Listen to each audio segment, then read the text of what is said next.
구약 성경 이사야 57장 말씀 보도록 하겠습니다.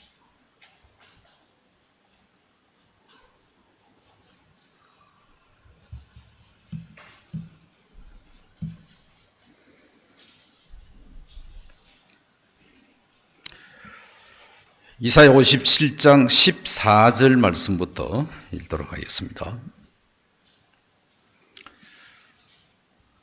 장차 말하기를 도두고 길을 수축하여 내 백성의 길에서 거치는 것을 제하여 버리게 하리라. 지존무상하여 영원히 거하여 거룩하다 이름하는 자가 이같이 말씀하시되 내가 높고 거룩한 곳에 거하며 또한 통회하고 마음이 겸손한 자와 함께 거하나니 이는 겸손한 자의 영을 소성케 하여 통회하는 자의 마음을 소성케 하려 함이라.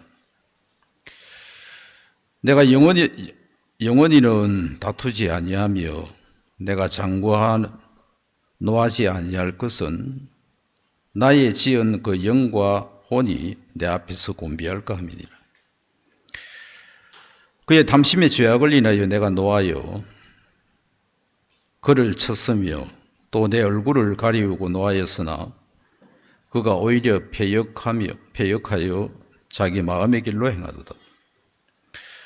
내가 그 길을 보았은즉 그를 고쳐줄 것이라. 그를 인도하여 그와 그의 슬퍼하는 자에게 위로를 다시 얻게 하려 하나니 입술에 열매를 짓는 나 여호와가 말하노라. 먼데 있는 자에게든지 가까운 있는 자에게든지 평강이 있을지어다. 내가 그를 고치리라 하셨느니라. 오직 악인은 능히 안정치 못하고 그 물이 진흙과 더러운 것을 늘 솟구쳐내는 요동하는 바다와 같으니라. 내 하나님의 말씀에 악인에게는 평강이 없다 하셨느니라. 27절 말씀까지 읽었습니다. 조명이 조금 어둡고 글자가 좀 적어서 글이 잘 안 보여가지고 제대로 못 읽었습니다. 우리 베트남 명기 자매들이 이제 찬송을 불러주면 제가 막 감동이 돼가지고 막 진짜 내 정신이 아닌 주의 정신으로 설교를 할 기대를 가지고 했는데 이제 노래가 조금 약했을 것 같습니다. 네. 그래서 제가 오늘 설교를 제대로 못하면 그건 제가 잘못해서 그런 게 아니고 우리 베트남 형제 자매들이 노래를 못 불러서 그렇다 이렇게 네. 여러분은 이사야 성경을 어떻게 생각하시는지 잘 모르겠습니다만 이사야 성경은 어떤 부분에는 쉽기도 하고 또 어떤 부분에는 재미있기도 하고 그렇지만 좀 또 어떻게 생각해 보면 많이 어려운 쉽게 대할 수 없는 그런 말씀이다 이런 생각이 듭니다. 근데 성경을 읽다 보면 이사야 성경 안에 참 많은 은혜가 있다는 걸 또 우리가 발견할 수가 있습니다. 첫 부분에 보면 1장이나 한 39장 정도까지는 유다나 예루살렘 그리고 이방 온 세계 그들을 심판하시고 또 그들을 깨끗게 하시려고 한 하나님의 마음을 우리가 찾아볼 수가 있고요. 그 이후에 40장부터 55장까지는 이스라엘이 바벨론 포로가 된 상황에 있는 이스라엘 백성을 위로하고 또 그들을 건져내실 것에 대한 또 위로도 기록되어 있습니다. 그런데 오늘 우리가 읽었던 이 57장은 56장부터 66장까지는 포로에서 풀려 나와서 그 이후에 어떤 이스라엘 백성들의 모습을 기록하고 있는 것이거든요. 포로된 상태에 있다가 풀려 나오면 어떨 것 같습니까? 자유롭고, 그렇죠. 가볍고, 기쁘고, 행복하고, 막 날아갈 것 같은 마음이 들지 않으세요? 근데 56장부터 이 말씀을 읽어보면 이스라엘이 하나님 앞에, 그 거룩하신 하나님 앞에 거룩하게 살지 않아요. 깨끗하게 살지도 않아요. 여전히 연약하고 부족한 모습을 가지고 있는 거죠. 이제 그런 이스라엘 모습을 보시면서 또 하나님은 일하셔야 되죠. 그래서 오늘 아침에는 제가 여기 있는 우리 다른 형제 자매님들에게 하신 이야기보다도 우리 베트남 형제 자매들에게 꼭 하고 싶은 이야기가 제가 이 부분이라고 생각을 해서, 여러분 다른 분들은 주무셔도 되는데 베트남 형제 자매들만 안 주무시면 왜냐하면 이 수양회 마치고 나면 18일 날 베트남으로 돌아가거든요. 형제 한 사람은 한 달 전쯤에 와서 저희들 일을 많이 도와줬어요.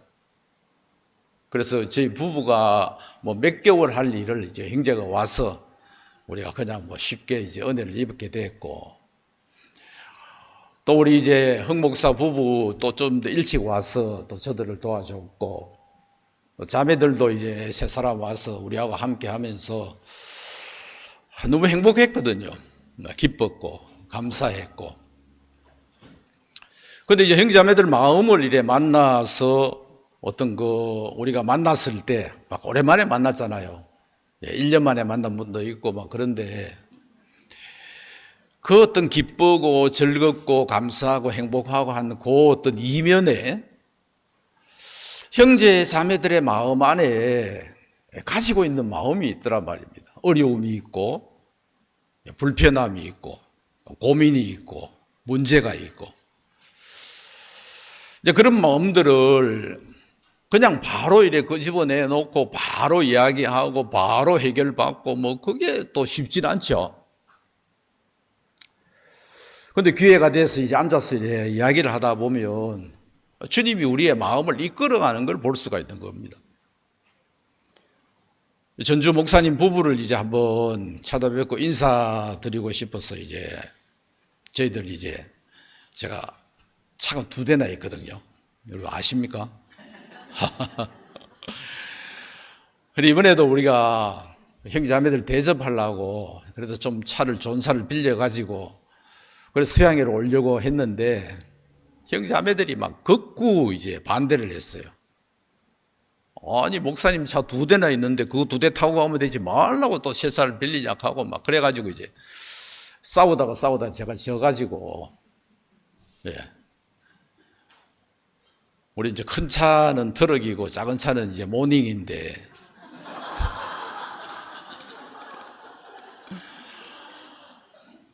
그래도 저는 작지만 그래도 모닝을 태워가지고 오고 싶은데 극구 또 트럭을 타고 가겠다는 거야. 지금 요 트럭 타고 왔어요.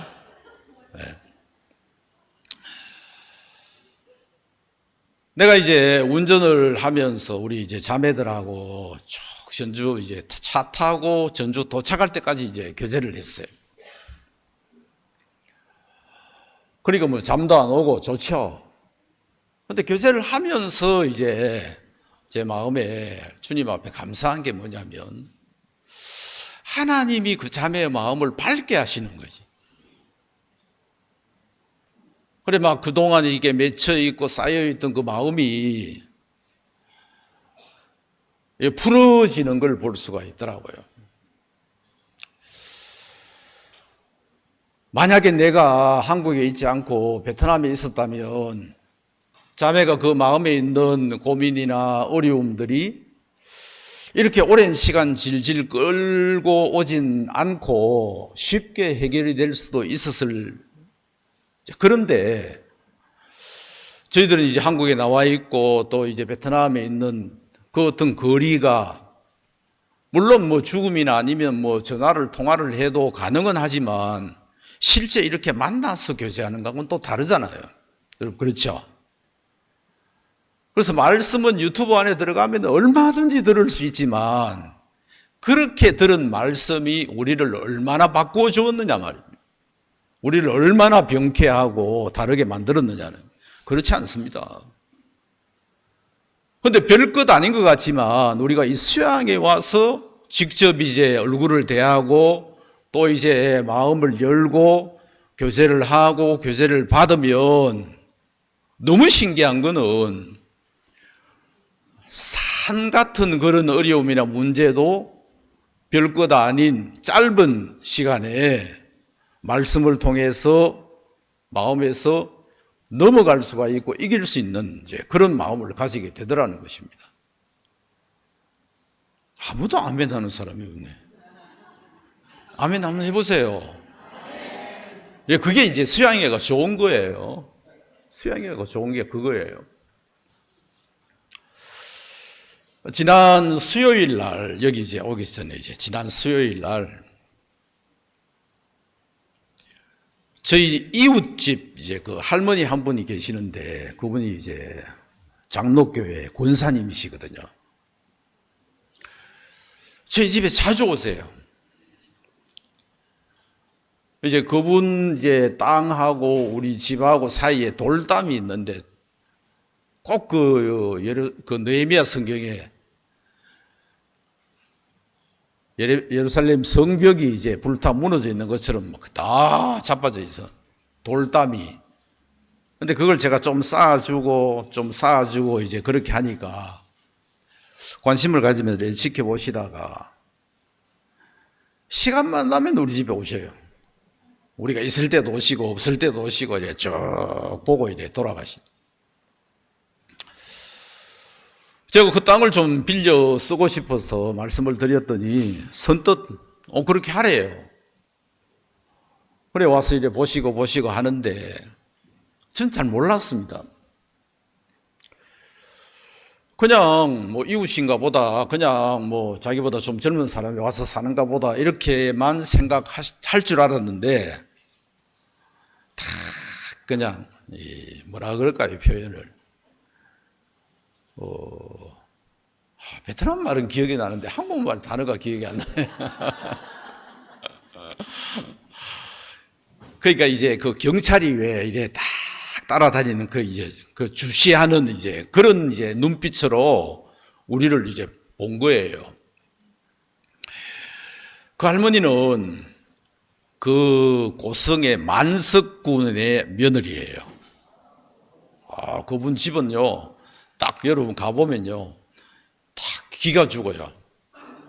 집이 대단해요. 근데 우리가 이제 집은 만석군 그 집의 하인집 그 정도 수준이거든요. 한 80년 된 집인데 그게 이제 저도 모르게 이제 우리가 선교하다가 이래 와서 은퇴했습니다 하고 소개를 했더니 그래 왠지 내가 내 땅을 그냥 주고 싶더라 이제 그렇게 이제 표현을 하셨는데 지금 돌아보면 그래요. 처음에 이제 이분이 우리를 볼 때 우리를 무시하는 눈이 있었다. 뭔 놈의 선교사가 어떻게 선교했길래 이래 막 쫄딱 망한 사람처럼 보이냐. 그런데 이제 하루 와서 보고 또 이제 와서 보고 보니까 이제 자꾸 달라지는 거예요. 달라지는 거예요. 그 새 이제 베트남에 있는 우리 형제 자매들이 뭐 한 사람이 왔다 가고 두 사람이 왔다 가고 이제 왔다 이래 가면서 좀 더 이제 관심을 이렇게 가지셨어요. 근데 지난 수요일 날 그분이 하도 우리한테 관심이 많으시고 또 이제 뭐 이번에 우리 손님 6명이 왔는데 그 좁은 집에 어떻게 6명을 재우냐 하면서 낮에 생활은 좀 이제 복닥복닥 해도 잠은 좀 편하게 자야지 베트남에 가면 욕 안 한다 하면서 자기 집에 방을 이제 내주신 거예요. 그래도 우리 황 목사 부부가 왔는데 목사님을 이렇게 대접하면 되냐 하면서 또 해가지고 그 이제 또 방을 이제 하나 또 내주신 거예요. 그리고 방 2개를 내주시고. 우리가 이제 일하고 좀 늦게 들어오면 이제 요리할 시간이 없잖아요. 그래 막 손님이 왔는데 이 사람들이 요리도 안 하고 대접 제대로 하면 안 된다 하면서 자기가 요리해가지고 막 음식을 가져오고 막 우리 할 일을 이제 그분이 다 하시죠. 제가 너무 미안해가지고 내가 그 이제 권사님 때문에라도 그 교회 목사님한테 한번 찾아가서 인사는 해야 되겠다. 그래가지고 한번 제가 찾아뵙고 싶은데 언제 시간이 되는지 한번 결정이 되면 연락 주세요. 수요일 날 오후 2시에 만나자 하더라고. 이제 수요일 날 오후 2시에 이제 딱 갔는데 옛날 생각, 옛날 저쪽에 있을 때 어떤 생각이 있어가지고 또 막 이것저것 따지 못하고 뭐 또 파가 뭐니 하고 뭐 이래 또 따지면 또 골치 아프잖아요. 그렇죠? 그래서 이제 우리끼리 이제 살짝 의논도 했어요. 근데 가서 보니까 이 목사님이 또 물건이에요. 생긴 것하고 이래 하는 이제 이런 행동을 보면 그 뭐 목사님 같지 않는데 마음이 열려서 우리를 이제 영접해 줬다는 걸 알 수 있게 됐어요. 조금 이야기하는 중에 우리 이제 베트남에서 젊은 목사님이 오셨네. 그럼 오늘 저녁에 베트남 목사님이 말씀 전하면 좋겠다고. 그래 해줄 수 있겠냐고. 잠깐만. 내가 장로님들한테 전화해가지고 물어보고. 그래가 이제 2분한테 전화해서 물어보니까 오케이가 된 거예요. 진짜 감사하지요. 우리가 막 손 이래 빌고 부탁을 할 일을 갖다가 그냥 뭐 가만 앉아가지고 이제 됐으니까. 그 자연스럽게 저는 이제 옆에 서서 통역을 이제 하고. 근데 이제 저녁 대접을 또 해주겠다는 거예요. 목사님이 저녁 대접을 해준다 하니까 우리 그 할머니 권사님이 또 가만히 있겠어요, 안 있겠어요? 그래, 막 2 사람이 티격태격 하더니 통영에 가서 저녁 대접을 해주겠대. 통영에 이제 그 권사님 사돈이 하고 있는 이제 레스토랑인데 이태리 레스토랑. 네. 와, 그거 보니까 이제 막 그 메뉴판에 보니까 8만 원 밑에 음식이 없어. 네. 막 거기서 막 우리가 막 다 못 먹을 정도로 대접을 받았어. 또 이야기 들으니까 권사님 아들이 그 돈을 이제 다 냈대요. 막 12명인가 가서 먹었는데. 이제 또 이제 와서 잠시 있다가 이제 말씀을 전하고 하여튼 우리 황 목사가 설교를 너무 잘해가지고 또 이제 막 사람들의 마음이 막 감동이 된 거야. 그리고 목사님이 내가 바닷가 구경시켜 줄게. 그래 막 차를 태우고 또 바다로 가가지고 막 그 바다 구경이 이제 다 끝나고 이제 집에 돌아오는데 우리 집에 지금 치킨 시켜놨다 하면서 그거 먹고 가야 된다는 거예요. 여러분 생각만 해도 행복하지요? 너무 감사했어요. 그러니까 이 권사님이 나중에 표현을 어떻게 하시냐면 진짜 제대로 선교한 사람 여기 있다. 여러분 표현이 좋죠? 그 누구 보고 한 소리인지 아십니까? 그리고 졸지에 우리 이제 형제 자매들 때문에 제가 제대로 선교한 사람이 돼버린 거예요. 근데 만약에 우리 형제 자매들이 없었으면 날 어떻게 받겠어요? 지지리도 못 나고 지지리도 가난하고 네가 어떻게 살았으면은 이렇게밖에 안 되냐면 너는 망했다 하고 막 그래야 할 거 아닙니까? 근데 막 참 마음에서 감사하더라고. 여기 이제 오기 전날 제가 우리 형제 자매들에게 부탁을 이제 하면서 우리 집 앞에 있는 풀밭이 있어요. 그 밭을 이제 잡초가 너무 많이 나 있는데 그걸 막 이제 자르라고 이제. 그러니까 우리 청년 자매들 막 하얀 아직 시집도 안 갔는데 막 그 뜨거운 햇볕 아래서 이제 얼굴이 벌겋게 익어가지고 그것도 슬리퍼 신고 그래 와서 이제 하는데 할머니가 또 우리 집에 왔어. 그래 와서 이제 제 옆에 서가지고 그늘 밑에 서가지고 그걸 쳐다보면서 아이고 저걸 갖다가 기계를 안 하고 왜 저 손으로 하냐 하면서 막 걱정을 해주는 거예요. 아 이분들은 괜찮습니다. 뭐. 그래 보통 우리 청년 자매들을 보면서 저 봐라 저 슬리퍼 신고 저게 뭐고 또 흥 목사가 이제 슬리퍼 신고 있으니까 데려가가지고 자기 아들 장화를 또 신겨가지고 또 데리고 나오고 옆에 서서 하시는 말씀이 그래요. 귀하다 귀해 귀하다 귀해. 그래 할머니가 완전히 막 우리 그 형제 자매들의 어떤 그 행동 거지.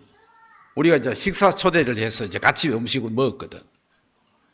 다 먹자마자 막 바로 돌아서 가지고 자매들이 그 좁은 우리 이제 부엌방에서 설거지를 막 하는 걸 보면서 저걸 시켜서 하는 겁니까? 지 알아서 그냥 하는 겁니까? 우리는 그냥 하지 마라 합니다. 하지 마라 하는데 자꾸 저래 합니다. 그러니까 고기를 걷다. 할머니 마음 여세요. 이 말씀 들어보세요. 그런 말 한마디도 안 했어요. 그 말 이해되시죠? 그냥 우리 와서 같이 이제 어울려 생활하는 걸 이래 보면서 그분이 마음을 다 여신 거예요. 근데 그걸 어떻게 느꼈냐면 수요일 날 가서 그 목사님을 만나보면서 느꼈어요. 지금 이제 그 목사님이 저기 우리 집사님은 특징이 뭐냐면 무조건 초대해요. 예, 베트남 오세요. 하노이 오시면 내가 음식 대접해주고 관광지 이제 모시다 주고 그런다 하면서. 그래서 또 그 목사님한테도 이야기를 했어. 하노이 오라고. 근데 진짜 그 목사님이 지금 하노이 갈 마음을 가지고 있어요.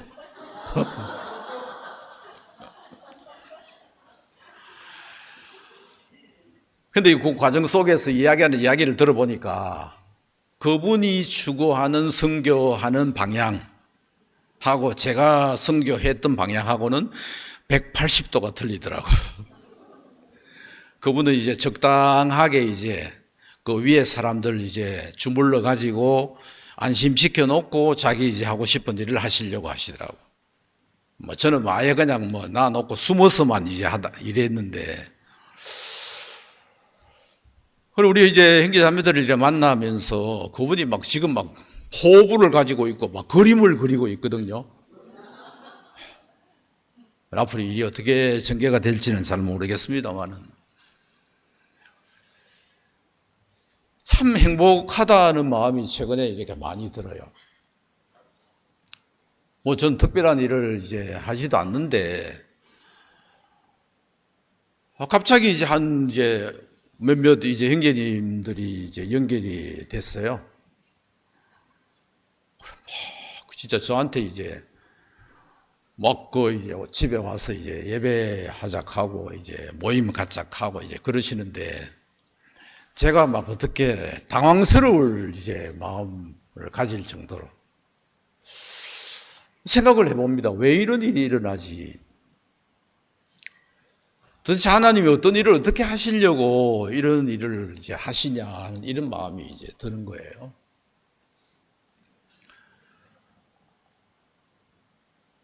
우리 형제자매들이 와서 진짜 저희 부부만으로 할 수 없는 일, 그 동네에서요, 우리가 그냥 뭐 자연스럽게 두드러지게 되고 막 이제 사람들이 관심을 가지게 되고 이제 뭐 그 이제 교회까지 있는 그 사람들도 이제 우리가 다 얼굴을 알게 되고 이런 일들을 해 나가시는 그 주님을 이래 보면 하나님이 하시고 싶은 일이 참 많으신다 하는 이런 마음이 드는 거예요. 제가 오늘 아침에 여러분에게 하나 묻고 싶은 것은 여러분은 여러분 자신이 누구라고 생각하십니까? 여러분은 여러분 자신이 어떤 사람이라고 생각을 하십니까?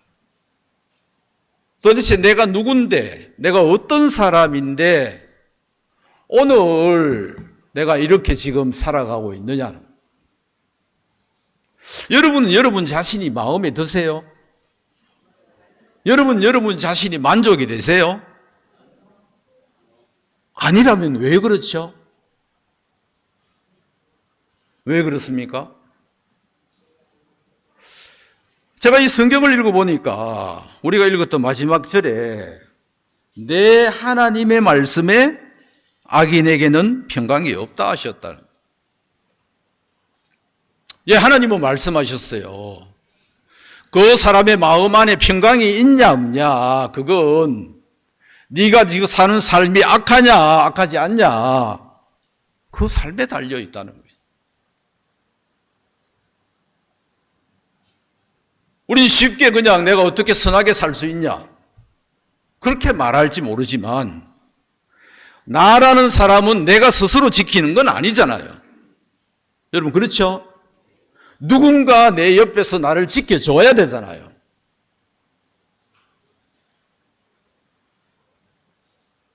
한 달쯤 전에 온 형제가 마음에 큰 문제가 있었어요. 그래서 이제 멀리 떠나고 싶은 마음까지 있었던 거예요. 그러면 차라리 그러는 것보다 그냥 한국에 와서 나하고 같이 좀 지내면 좋겠다. 근데 또 하나님이 어떻게 길을 열어서 형제가 한국에 들어왔고 저희들하고 같이 이제 한 주간을 이렇게 지내는데, 어느 날 형제가 이렇게 말을 해요.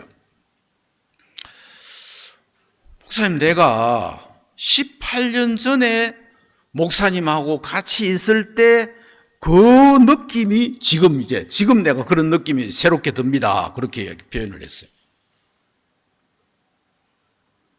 18년 전에 형제는 마약 때문에 참 어려웠거든요. 근데 우리하고 같이 생활을 좀 했어요. 근데 형제가 이제 마음이 변화가 되고 막 그러면서 이제 달라졌는데, 또 제가 이제 베트남에 있는 동안에 다른 분들한테는 내가 몰라도 그 형제님한테는요, 뭐 새벽 몇 시 그건 상관없어요. 형제 내가 좀 필요한데 좀 도와줄 수 있냐 그러면 새벽이고 밤이고 뭐 일하는 시간 이거 상관없이 그냥 와서 나를 도와주었거든요. 그래서 제가 이제 추방이 되고 한국에 나오고 난 이후에 제가 페이스북이나 이런 이제 부분을 뭐 누가 말 안 해도 이제 안에 들어가서 이래 가끔씩 사진을 이래 봐도 어떻게 사는지 짐작이 되잖아요. 정확하게는 모르지만. 그리고 저 이제 부부는 사실은 저하고 연락을 자주 하고 가까운 분들인데 어느 때부터인가가 전혀 어떤 제가 소식을 못 듣는 거예요. 물론 제가 연락하면 이야기할 수 있죠. 근데 저는 짐작으로만 좀 문제가 있나 보다 이래 이제 생각을 했는데, 나중에 형제 마음이 많이 어려워진 거예요. 그럼 형제만 어려운 건 아니잖아요. 그렇죠? 자매도 어려운 거죠. 자매가 여기 와서 늦게 이제 형제보다 한 3주 늦게 이곳에 왔는데, 와서 하루는 이제 마음 표현을 했어요. 성교회를 떠나고 난 이후에 거기서는 막 진짜 온 마음으로 진짜 큰 일들을 많이 했거든요. 저 부부가. 근데 거기서 떠나 나오면서 가진 마음이 어떤 마음이냐면, 난 앞으로 예전처럼 안 살 거야. 여러분 어디서 많이 들어본 이야기 아닙니까? 아니에요? 아닐 수도 있지만 아마 그렇게 생각하신 분들도 있을 거예요. 전 그게 잘 이해가 안 되거든요. 잘 이해가 안 돼요. 내가 왜 나왔습니까? 저는 개인적으로 나올 때 고통이 많이 됐어요. 제가 잘 몰랐고요. 내가 잘못해서, 내가 부족해서 그런 생각을 많이 했어요. 근데 나와서 사실을 알고 보니까 알면 알수록 내가 나온 게 아니라 하나님이 나를 나오게 하셨구나. 난 이 마음을 가지게 됐고 정체성이 이제 내 마음에서 회복이 되더라고요. 근데 우리 이제 베트남에서 온 형제자매들은 진짜 과거에 여러분처럼 온 마음으로 교회를 다 섬긴 거예요. 근데 어떤 부분으로 보면 배신을 당한 거나 마찬가지죠. 그리고 버림을 당한 거나 마찬가지지요. 근데 마음에 딱 가졌던 그 마음의 어떤 구조가 난 예전처럼 그렇게 하지 않을 거야. 예전처럼 그렇게 사는 게 잘못된 건 아니었잖아요. 여러분 그렇죠? 이건 방향이 좀 잘못됐다. 이 방향은 아니다. 진짜 저 사람들이 잘못 산다면 반대로 나는 제대로 살아야 되는 거잖아요. 그렇죠? 지난 수요일날 같은 그 목사도 저한테 이렇게 말을 하더라고요. 누군가는 이름도 없고 뭐 유명하지 않지만 하나님을 섬기는 사람들이 있다. 그런데 어떤 사람들은 막 사진을 찍어 보내고 뭘 막 만들어 갖고 보내는데 보면 실제 자기 것도 아니고 남의 것 사진 찍어 가지고 자기 것처럼 그렇게 이제 하는 사람들, 그런 선교사들이 많대요.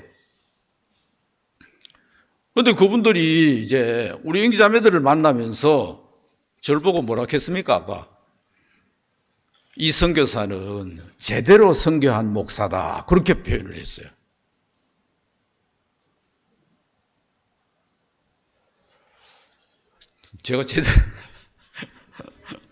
제가 생각해도 우스운데 그런 말 하려고 하니까 좀 부끄럽고 그런데 제가 제대로 선교한 사람 아니거든요. 근데 내가 왜 그런 소리를 들었냐면 우리 형제 자매님들 때문에 그런 소리를 들은 거예요. 그래서 저는 생각을 해요. 우리 형제 자매들이 이제 한국에 와서 올바른 주의 마음을 받아가지고 돌아간다면, 그렇죠? 이런 수양회를 통해서 올바른 말씀을 받아서 돌아간다면 그건 베트남이라는 나라의 소망이고 희망이라는 마음이 드는 거예요. 아멘 해주세요. 아멘 해주세요. 힘을 내죠. 네. 저 형제자매들은 자기가 누군 줄 알까? 1억이나 되는 사람들 중에 특별히 하나님이 그를 선택을 하시고 그를 구원하시고 뭐 이런 일도 만나고 저런 일도 만나고 진짜 아픔을 만났잖아요. 그러니까 바벨론 포로된 이스라엘 백성들이 포로에서 자유를 얻게 되면 하나님께 더 감사하고 올바른 마음으로 올바른 삶, 마땅히 살아야 될 그 삶을 살아줄 걸 기대했던 그 하나님의 마음 앞에 하나님은 지금 56장 이후부터는 내가 다시 이 사랑하는 사람들을 심판해야 된다 싶으니까 그게 하나님 마음 아프지 않겠습니까? 그렇죠? 여러분 그게 다른 사람이 아니라 그게 우리라면 우린 그렇게 모질고 독하고 악한 그 아래 어떤 치하에서 벗어났는데 그때 가졌던 마음, 그 마음보다도 더 못한 마음을 가지고 그냥 비굴하고 비참하고 어리석게 살고 있다면 우리 뭔가 모르는 거죠. 왜 내가 너를 거기에서 건져낸 줄 알아?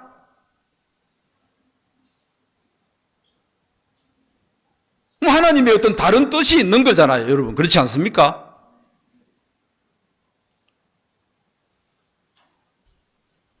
저는 그렇게 생각을 해요.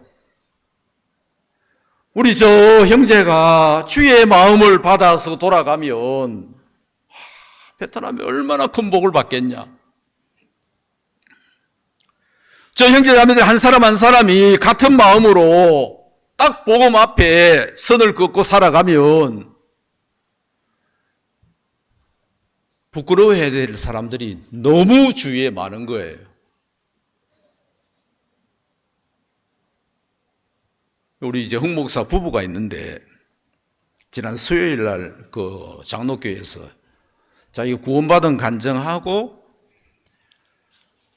그리고 이제 삶을 살면서 이제 그 부분에 대한 요한복음 3장 16절하고 요한복음 6장 27절 말씀을 읽고 간증을 했거든요. 썩는 양식을 위해서 일하지 말고 썩지 않는 양식을 위해서 하라고. 제가 형제한테 그랬어요. 너 어려워도 사람 바라보지 말고 사람 기대하지 마라. 그걸 이제 그날 수요일 간증을 하더라고요.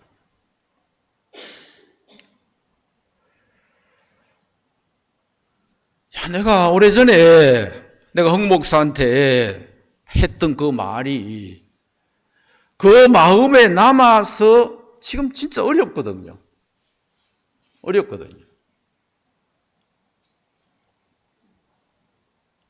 애가 셋이에요.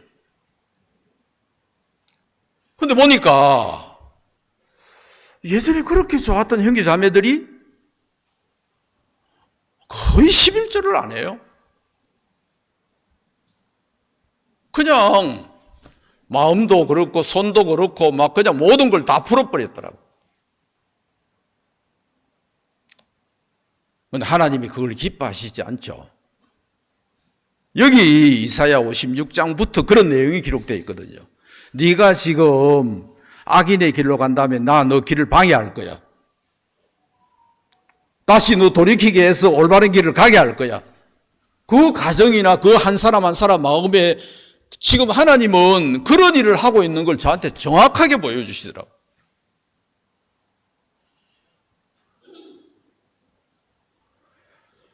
참 제 마음에 주님 앞에 감사한 거는 야, 저 형제 자매들이 그냥 와서 우리하고 같이 이제 잠시 지나는 동안에 우리 그 이제 동네를 갖다가 벌써 뒤집어 놨는데 여기 있는 형제 자매들 숫자가 그렇게 많지 않은 것처럼 보이지만 한 마음이 되고 한 뜻이 돼서 주님이 기뻐하는 그 방향으로 가게 된다면 부끄러워할 사람들 많거든요. 그런데 그래 안 하시잖아요. 제가 나와서 경험을 해봤습니다. 세상에 어떤 분이 김동성 목사도 아직 멀었어. 와, 진짜 머리에 쥐가 날락하더라. 오늘 김동성 목사님이 아직 멀었으면 나는 넌 피렘이지 피렘이 뭐. 근데 그분한테 내가 전하는 말씀이 뭔 효과가 있겠어요? 여러분 그렇죠?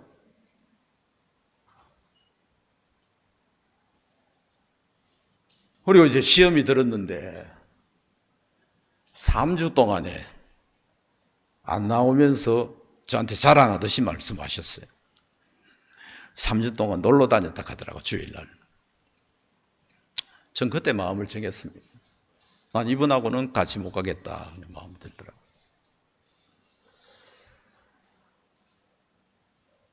여러분, 성경 읽어놓고 성경 이야기는 하나도 못하고 엉뚱한 이야기 하다가 오늘 찬송을 못해서 그러니까 이해하십시오.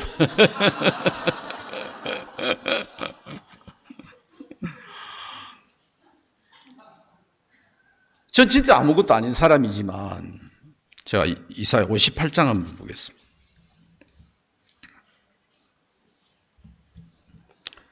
58장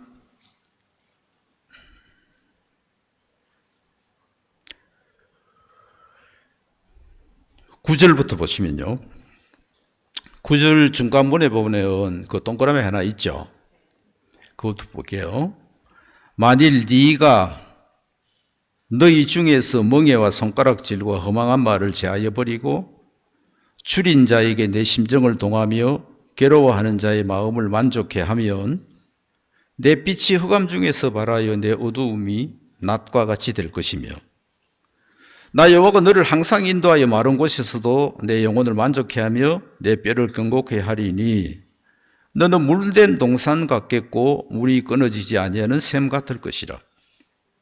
12절 네게서 날 자들이 오래 황폐된 곳을 다시 세울 것이며 너는 역대에 파괴된 기초를 쌓으리니 너를 일컬어 무너진 데를 수보하는 자라 할 것이며 길을 수축하여 거할 곳일 되게 하는 자라 하리라.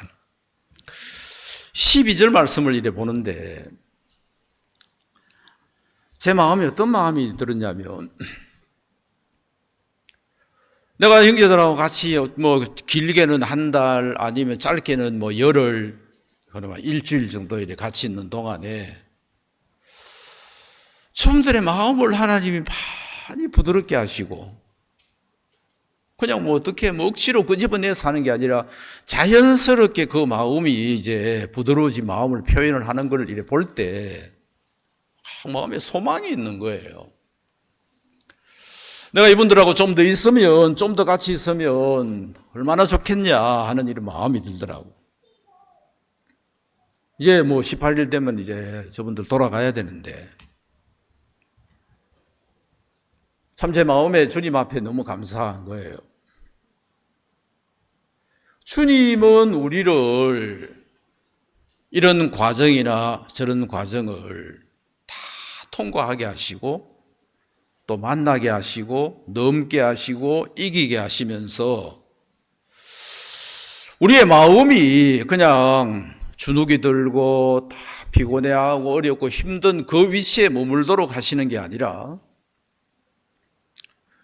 더 힘있고 더 그 마음이 소성이 되어서 야, 나 너하고 같이 일 좀 하고 싶은데 네가 지금 그 마음이나 그 상태로는 이 길을 갈 수 없으니까 네가 이런 일을 통해서 너를 다시 좀 더 견고케 했으면 좋겠다. 이런 주님의 마음의 표현이 있는 거잖아요. 다시 이제 57장으로 돌아오셔서 장차 말하기를 도두고 도두어 길을 수축하여 내 백성의 길에서 거치는 것을 제하여 버리라. 제 마음에 어떤 마음 하나를 이제 주님이 보여주시느냐면 58장 12절이나 이 14절은 제 마음에 약속을 이제 삼게 하시더라고요. 저는 뭐 특별한 사람은 아니지만 내 안에 있는 주님은 특별하잖아요. 그렇죠? 나는 별 볼 일 없는 사람일지라도 내가 가지고 있는 이 성경 말씀은 위대하잖아요. 그게 여러분의 하나님이고 그게 여러분의 주님이고 그게 여러분의 교회 아닙니까? 그 할머니는요, 그 권사님은요, 저하고 저 부부를 보면서 마음을 열었다면 1년도 저는 시간이 모자랐을 거라고 생각을 해요. 5년이면 될까요? 5년도 그렇게 우리를 자세히 볼 수 있는 기회는 없겠죠. 근데 베트남 형제자매들이 한 번 오고 두 번 오고 세 번 오고 지금 네 번째 왔는데 그 할머니는요,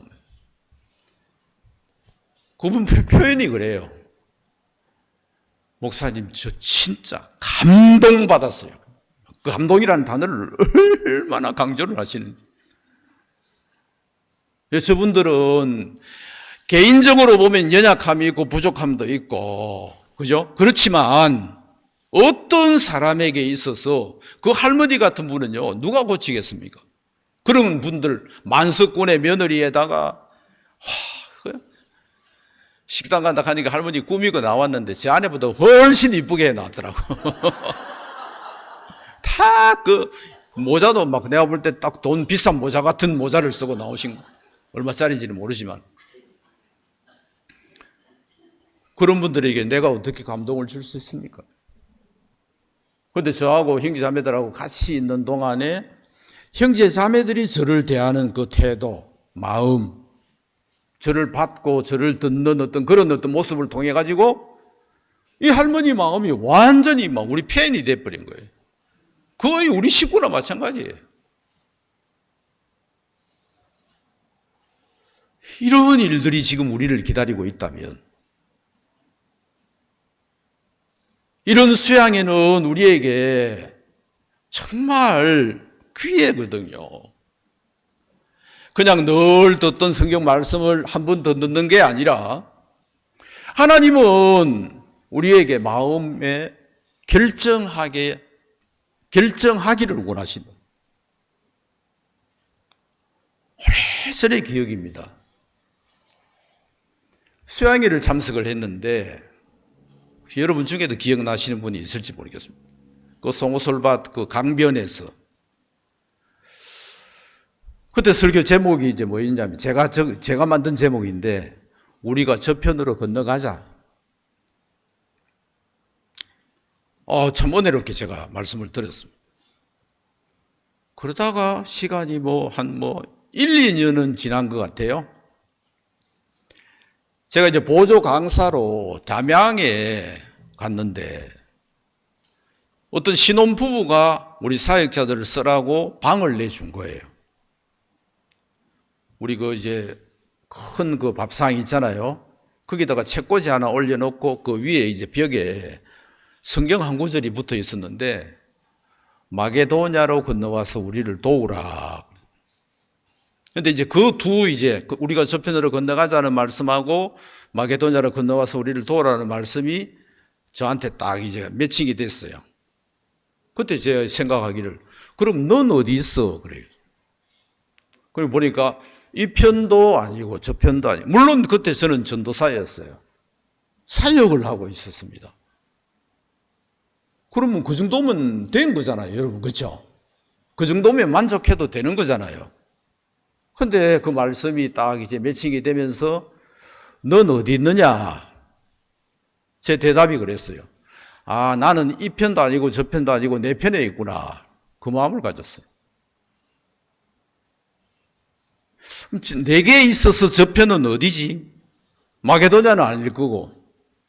결국 하나님은 제게 베트남이라는 걸 가르쳐 주셨어요. 베트남이 저한테 저 편이 됐고, 거기 이제 가서 보니까 그라사이에 귀신 들린, 그죠? 밤낮 제 몸을 상하면서 어디에 살았습니까? 무덤에 거처했다 그랬습니다. 아무도 그를 제어할 수가 없었습니다.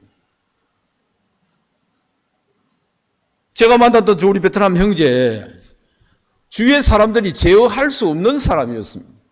그런데 복음이 저 사람을 제어하더라고요. 우리라는 사람은 누가 제어했습니까?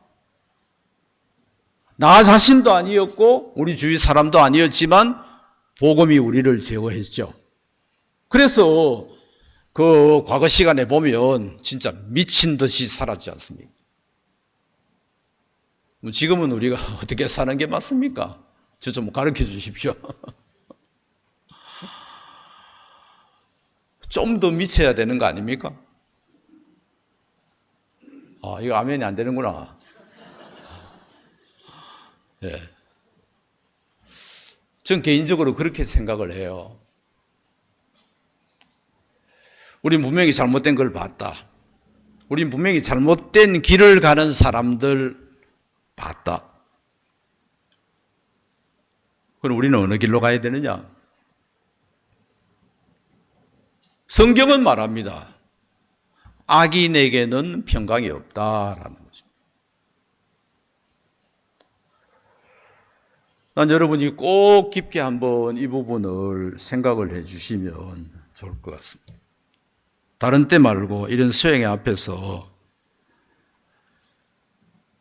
내가 그 마음을 한번 갖고 또 비추고 그랬으면 너무 좋겠다는 마음이 들었습니다. 성경 한 구절만 더 찾겠습니다. 요한복음 15장 말씀.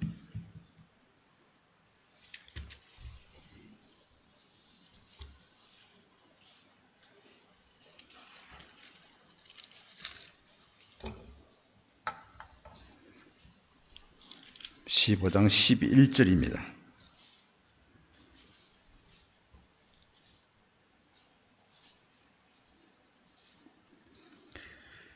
같이 한번 읽어볼까요? 시작.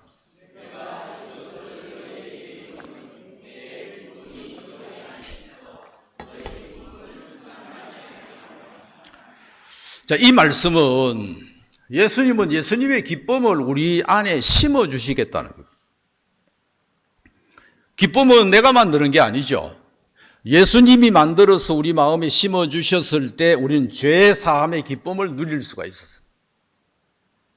또 우리가 어떤 문제나 어려움을 만난다 할지라도 우리가 그 문제를 들고 주님 앞에 나가면 주님은 또 다른 기쁨을 만들어서 그 우리 마음에 심어 주실 것이고, 그러면 그게 마음이 심겨지게 되면 그 문제는 더 이상 문제가 안 되겠죠. 아멘. 예, 빌립보서 4장 말씀을 한번 찾아보겠습니다.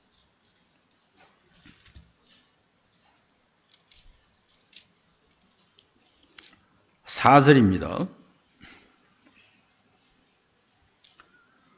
같이 한번 읽어볼까요? 시작.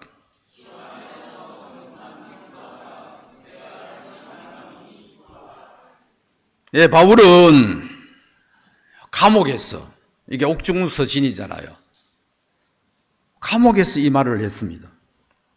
주 안에서 항상 기뻐하라. 내가 다시 말하노니 기뻐하라. 내가 누구죠? 바울이죠. 그 바울이 어디에 있었습니까? 예, 우리 어제 저녁에 들었던 말씀처럼 구원은 모든 것보다 더 큽니다. 하나님의 주신 생명은 모든 것보다 더 커서 다 이길 수 있고 다 깨뜨릴 수 있고 다 넘을 수가 있습니다. 이 바울은 넘었죠. 이겼죠. 몸은 그 안에 있어도 이 사람 마음은 완전히 벗어난 거예요. 한 구절만 더 찾겠습니다. 시편 16편입니다.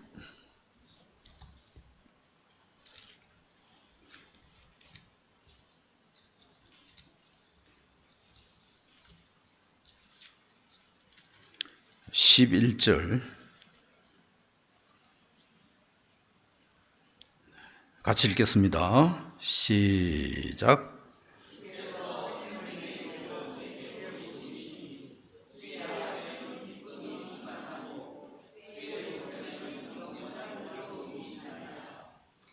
그 부분에 보면 주의 앞에는 충만한 기쁨이 있고 주의 오른쪽에는 영원한 즐거움이 있나이다.